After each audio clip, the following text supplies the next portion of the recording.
Welcome into episode number 2 of the Boys Collective right here on 105.3 The Fan. I am your host, Kevin Gray, alongside Super Bowl winning scout and 1/4 of the G-Bag Nation, Bryan Broaddus, joining me here on the Boys Collective episode 2. Bryan, how are you? Good to see you. Doing good, KG. Good to be with you again, and welcome to back to any folks that are with us for the second time, and welcome to anybody out there that's new. Look forward to providing a lot of great content for you, for everybody out there.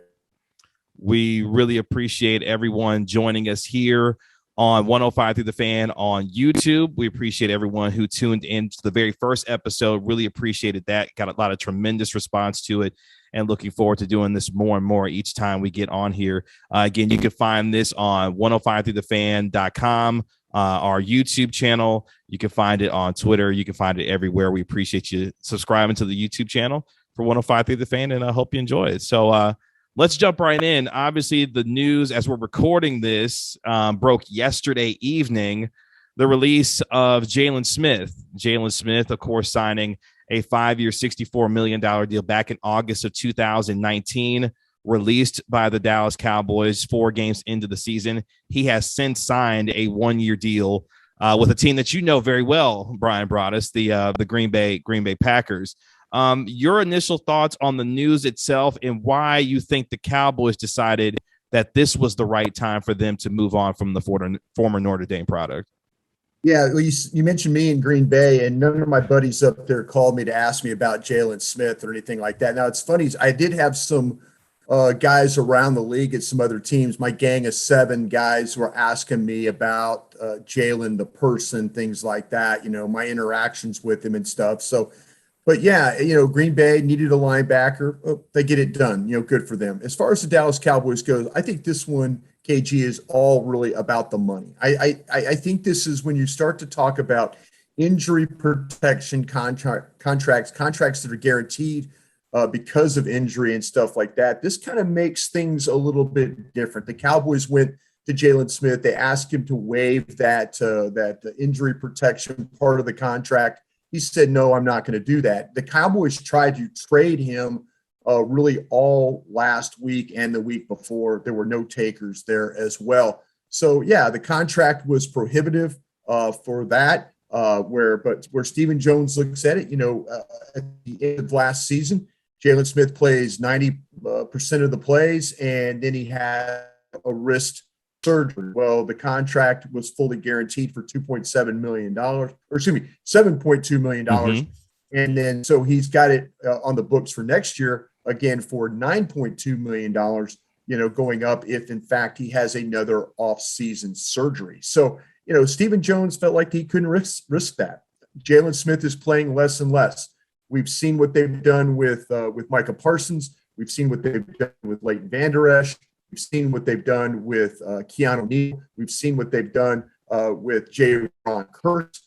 There are options for them to play their defense and how they want to play it. They also are looking right now at Jabril Cox. They're seeing, KG, all these young players stepping up for them right now, and they're like, listen, let's go ahead and get this started. And, once that Jaylon said, no, I'm not going to waive my right there for the injury protection, then Stephen Jones said, okay, fine, then we'll just move on from you here. And this was a business decision that, again, Stephen Jones did not want to be on the hook for that money at the end of the year. If in fact that Jaylon Smith got a simple scope on his knee, his elbow, his shoulder, anything like that would have made the Cowboys have to pay that money.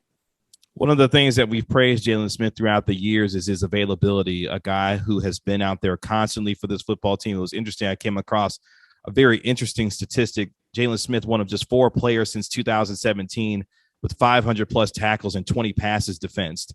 So this is a player who was on the field, I think, the best of what we remember of Jaylon Smith back in 2018, kind of that breakout year for him. And it felt like maybe him and Leighton Vander Esch are going to be the kind of the cornerstones for this franchise at the linebacker position going forward. What's interesting now is the Cowboys have moved on from Jaylon Smith. Before the season started, the Cowboys declined the 5th-year option on Leighton Vander Esch. So there may be a real turning of the page here very soon, and it may be already getting started with, obviously, the release of Jaylon Smith. how Leighton Vander Esch now responds for the rest of the year, I think Brian's going to be really important for him to give the Cowboys an idea of what his future could look like if it is, in fact, with the Cowboys beyond this season. Yeah, you make a great point, KG. I mean, that's there. I think if you look at the Cowboys and now start to follow the money, and I'll even throw in there maybe Tank Lawrence as well, with his contract, when he's on the field, we all know what type of player Tank Lawrence is, but when he's not on the field, well, that's a huge cap expense right now. And I think with the Jaylon Smith thing, I think that's the first domino. Now we'll get through this season with Leighton playing, with Lawrence playing, hopefully here pretty soon. And then we'll kind of see and judge, but this might have been the first one, in my opinion, the first domino that falls, that this defense could be very different at the linebacker spot and then also defensive end when we get to the 2022 season. It feels like as reports were coming out and the information was surfacing about why the Cowboys may have decided to move on, it felt like to me it was a 2+2 situation. Smith's declining snaps plus the injury risk in terms of the guaranteed money equaled him at this point, feeling like the Cowboys needed to go ahead and move on. Is that kind of how it feels like based on what has transpired now with him? Yeah, I think absolutely you're right, KG. And I think a little bit more about these safeties that I mentioned. They went to the dollar store down the street here in Dallas or in Frisco and went and got them, some legitimate safeties that could play. And they're in nickel situation quite a bit. They're playing a little bit more dime with the extra defensive back. The dime is the sixth defensive back. So yeah, I mean, they're kind of morphing into not having to use Jaylon Smith at all. And that's really, I think, where this was all, and there was also some whispers coming out of Frisco as well, KG, that, that Jaylon was feeling pretty comfortable about, okay, if you're not going to play me, I'm making this money and, I'll do whatever you want me to do kind of thing.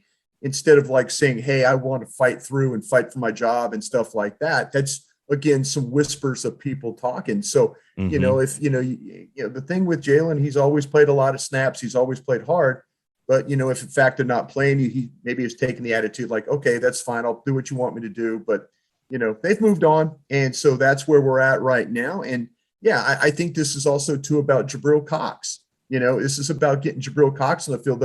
The pressure now swings to him because all of these young Cowboy rookie defensive players, with the exception really of Kelvin Joseph and then Deshaun Wright, who got on the field last week and had the hands to the face penalty, that they're playing. All these kids are playing and they're playing well. And so, the pressure's on Jabril Cox that if they throw him out on the field, well, he needs to get something done as well.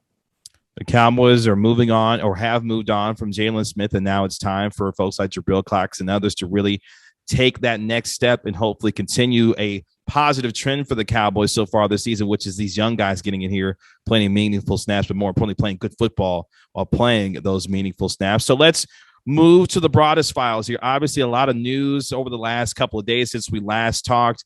Obviously, with Jaylon Smith being the number one item for this Cowboys team. News also about La'el Collins engaging in a little bit of litigation, if you will, with the National Football League, set to sue the NFL, has sued the NFL actually to get rid of the final 2 games of his suspension. What's interesting, a note coming from the Athletics' Daniel Wallach earlier today, the same judge that initially vacated Ezekiel Elliott's suspension back in 2017 is now going to be the judge presiding over, at least for the interim, La'el Collins' case for the next however long this will play out.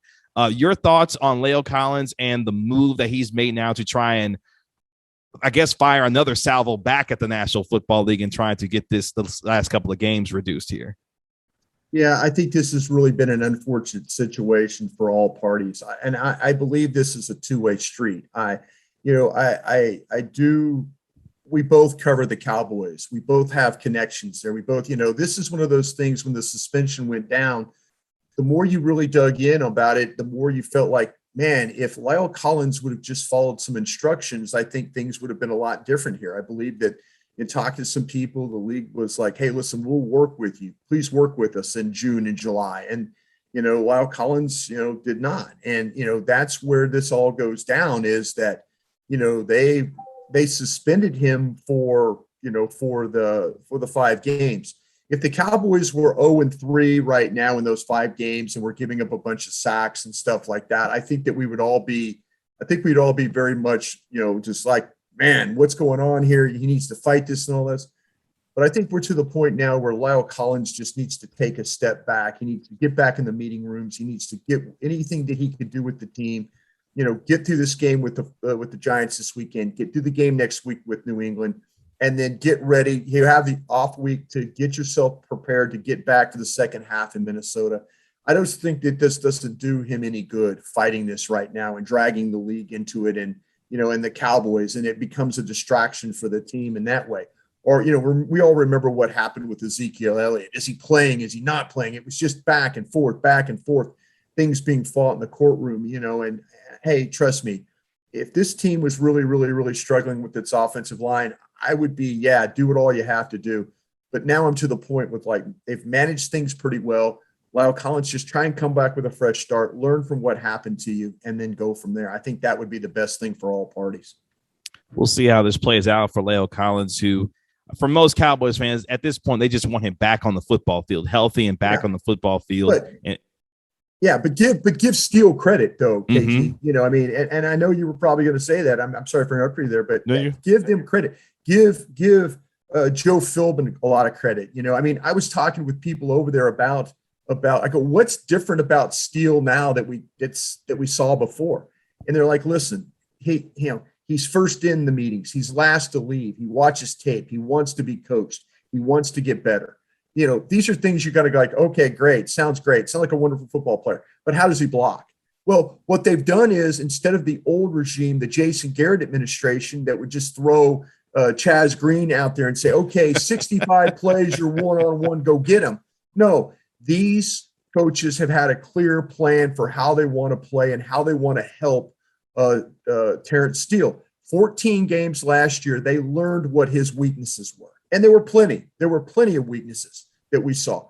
But he is a better player right now. And, if they can manage these next 2 games without Lyle Collins, find a way to win them, that would be a hell of an accomplishment to, for having your starting right tackle being out and then you winning 5 football games. That would be quite a mark and quite a feather in Steele's hat, but also into this coaching staff's hat. Yeah, a guy with a remarkable turnaround given what we saw from him last year and the struggles that he had.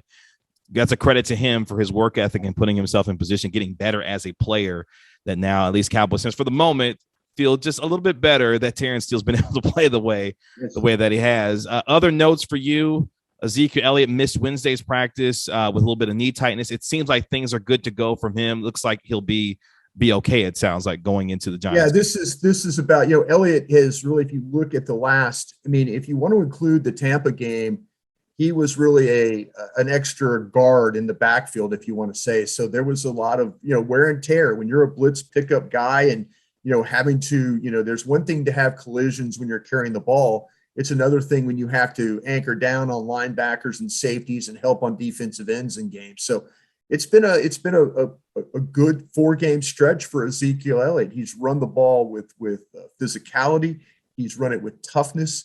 He's finishing runs. He had a long run the other day. We remember him in this rookie year, a 60-yard run against the Cincinnati Bengals. That seemed like the last time that he had any type of breakout run, but what he's done for this football team has been pretty special. And I say that in a way that, he took this off season very seriously. And I think that's really the biggest difference right now, KG.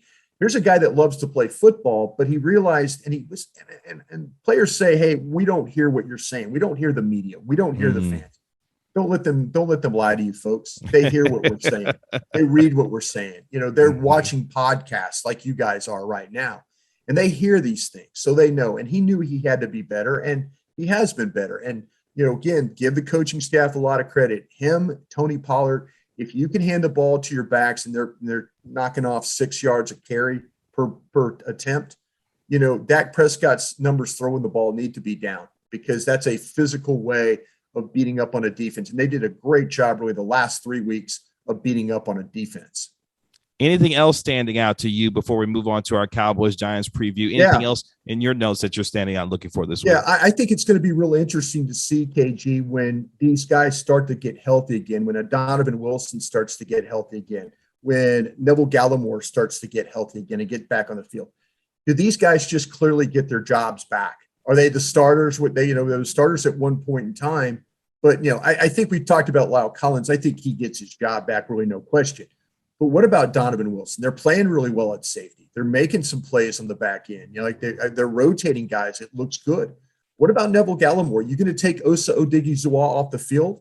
No, I don't think you are. But, this is one of those things where I'm just not going to give Neville Gallimore back his job, and I'm not going to give Donovan Wilson back his job until he proves that they go out. And it's hard to do in practice, but when they put them out on the field in games, they've got to make plays at the same level that the guys that they're splitting time with. So keep an eye on that going forward here.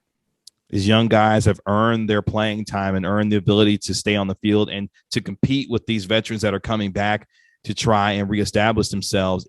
It'll do nothing but bode well for this team, knowing that they're going to be able to rely on different players. And hopefully for these starters who initially had their spots, they'll be able to come in and still be the same kind of contributors they were, that gave Cowboys fans that confidence that this team was going to move forward going into this rest of this season. Keanu Neal and Bradley Knight also activated off the COVID list. So for folks looking for Keanu Neal to get back on the field, hopefully that'll be very soon for him and for Bradley and Knight. A lot of folks just want to see him get more playing time potentially as a guy that was drafted out of Utah there as they get ready to take on the Giants. So let's go into the Scouts view. The Cowboys taking on the New York Football Giants. It is Giants week for the Dallas Cowboys. They're facing a team that got its first win of the season last week against the New Orleans Saints in overtime. Saquon Barkley ending things in the Big Easy down there. Playing a better, shall I say, Daniel Jones coming into this week. Daniel Jones was named the NFC Offensive Player of the Week, taking on the NFC's Defensive Player of the Week. It won Trayvon Diggs. Let's start on the Giants side of things.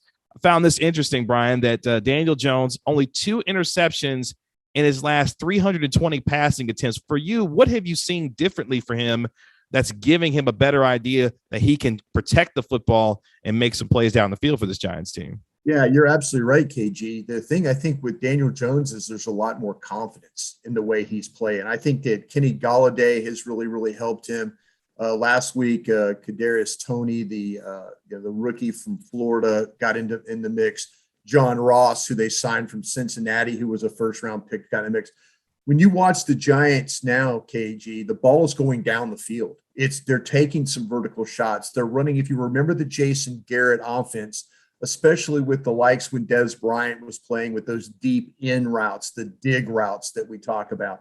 The ball is going down the field, and they're making some plays that way. They've also they've been banged up a little bit at receiver with Darius Slayton, and then also with Sterling Shepard. They've got some capable playmakers that can make the plays, like I say, down the field. And I think Daniel Jones, he's a lot more confident. I think he's seeing the field a little bit better there. Guys are getting open for him, and guys are making plays for him. I think that's really, really the key right now. His accuracy has been good. And, when there was a couple of times on film where balls were tipped at the line of scrimmage. Luckily, they weren't intercepted. But, when you're going along pretty well, those kinds of things don't happen. But he looks like a much confident quarterback. I'll tell you where I think I worry about this with playing with Daniel Jones or playing against him is a little bit what we saw last week with Sam Darnold is the ability to take the ball and run.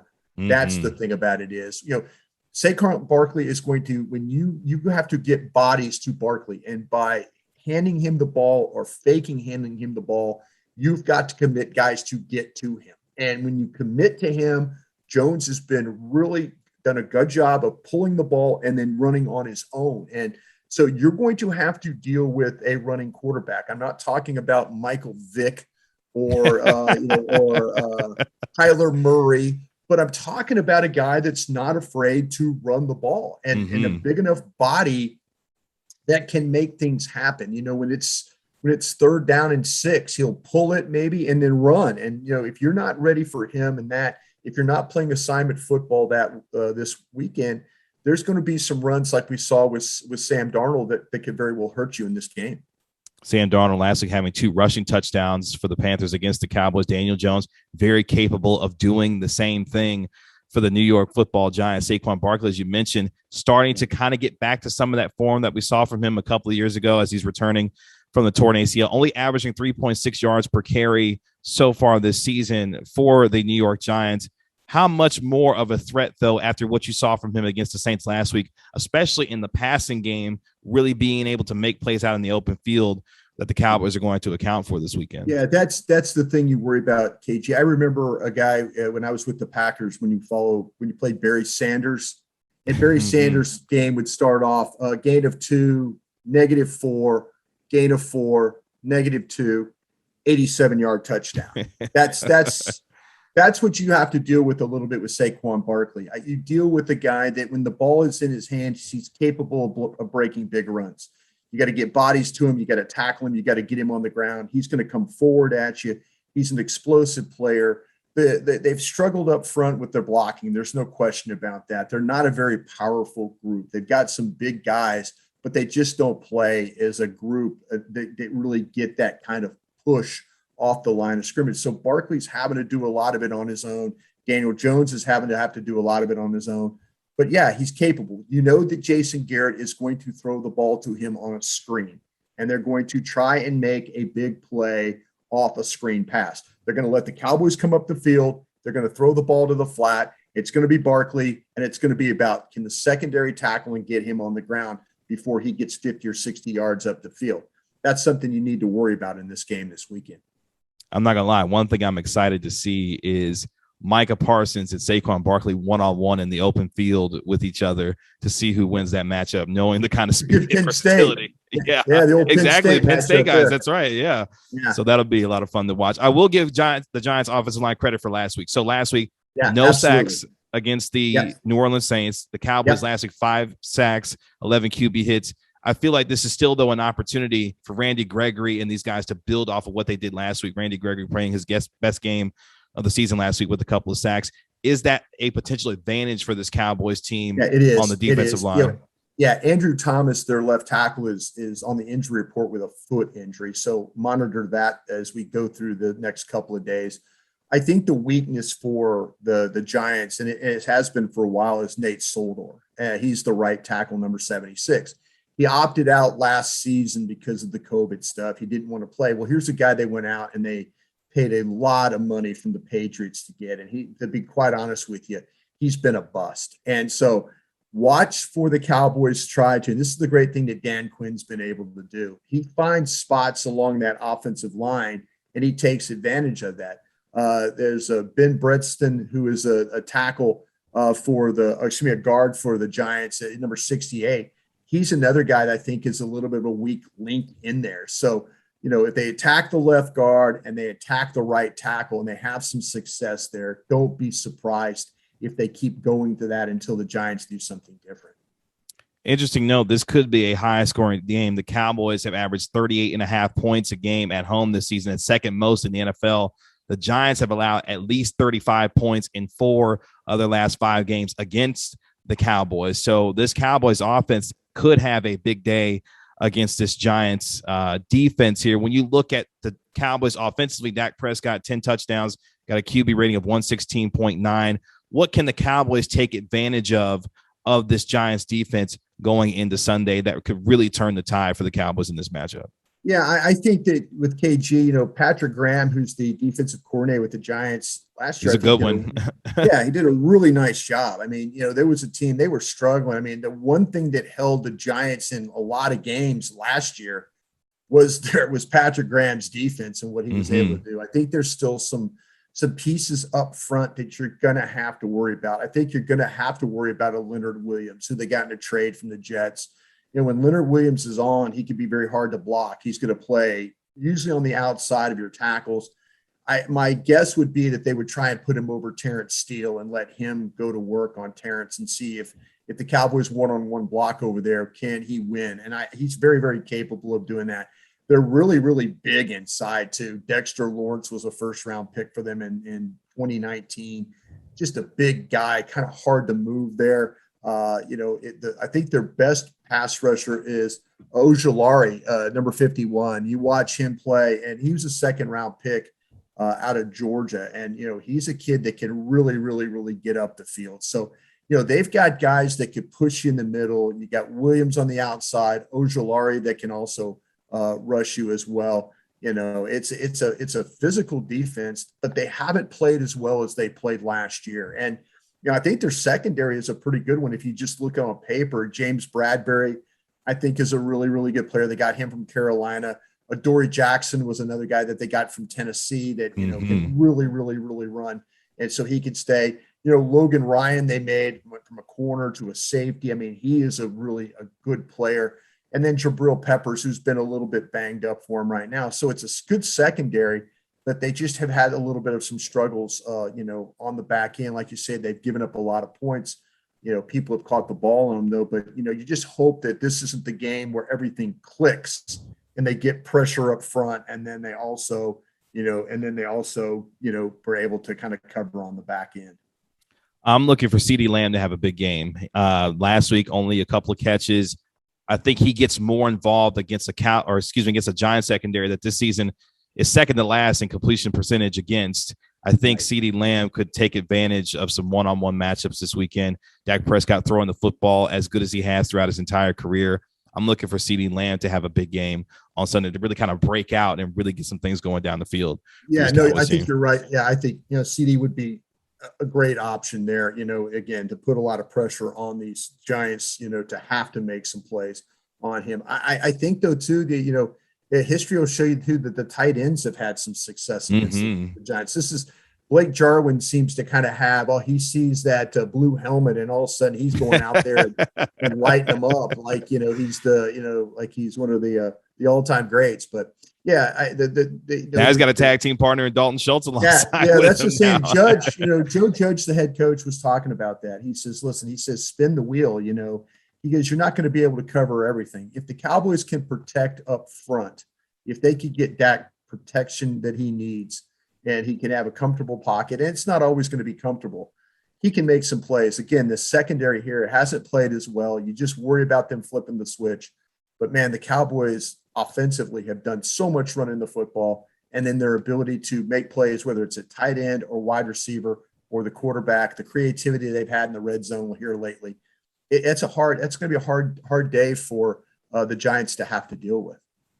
Do you have a score and a prediction for us going into Sunday? I did. It's funny. I was on with Nate Newton and Drew Pearson and Shannon Gross last night, with the Cowboy show and the Crosstalk show. And Shannon asked me, and I said, I have a feeling Cowboys 31, Giants 21 here. It might be a lot closer than that. But I think it's, if the Cowboys can find a way to turn Daniel Jones into what Daniel Jones has been in the past, but man, he looks like a different player. So tip of the hat, but I kind of feel like the Cowboys offensively can get some things going, and hopefully they'll be able to play defensively to limit Barkley with his touches, but also control Daniel Jones if he decides to run with the ball as well. The Cowboys should not be looking past the New York Football Giants. It is Giants Week, one of the biggest rivals for this football team. I'm going to go Cowboys 28, Giants 20 on Sunday. I think CeeDee Lamb gets back on track. I think Randy Gregory continues his fine play to get after what is a little bit of a weakness on this team in terms of the Giants offensive line. I think Dak Prescott continues to play good football, and the Cowboys, I think, will move to 4-1 on the season before they go visit someone very well in Bill Belichick out in New England. I do know Bill. I got a lot of friends up there in New England, so it'll be But the Cowboys won't overlook the Giants. This will be a game that they're not looking ahead to anybody. This team, I think, is pretty focused on what they need to do right now. That brings to conclusion episode number 2 of the Boys Collective right here on 105.3 The Fan here on YouTube. Make sure you hit that subscribe button for 105.3 The Fan here on YouTube. Get that notifications button going so you know when the newest episode drops. Again, you can find us on 105.3thefan.com, all of our social media platforms here. And again, at some point, this is going to be a full-fledged podcast. Really looking forward to us getting down to business on that. But we appreciate all the feedback and all of the love and support for this show, especially on 105.3 The Fan on YouTube. Tell your friends, tell your family to jump in to the Boys Collective here on 105.3 The Fan. For the Super Bowl winning scout, Bryan Broaddus, 1/4 of the G-Bag Nation, my name is Kevin Gray. We'll catch you next time, starting on Monday for episode number 3 of the Boys Collective. We'll recap what happened with the Giants and the Cowboys and get you caught up on the latest on America's team. We'll talk to you later. Peace.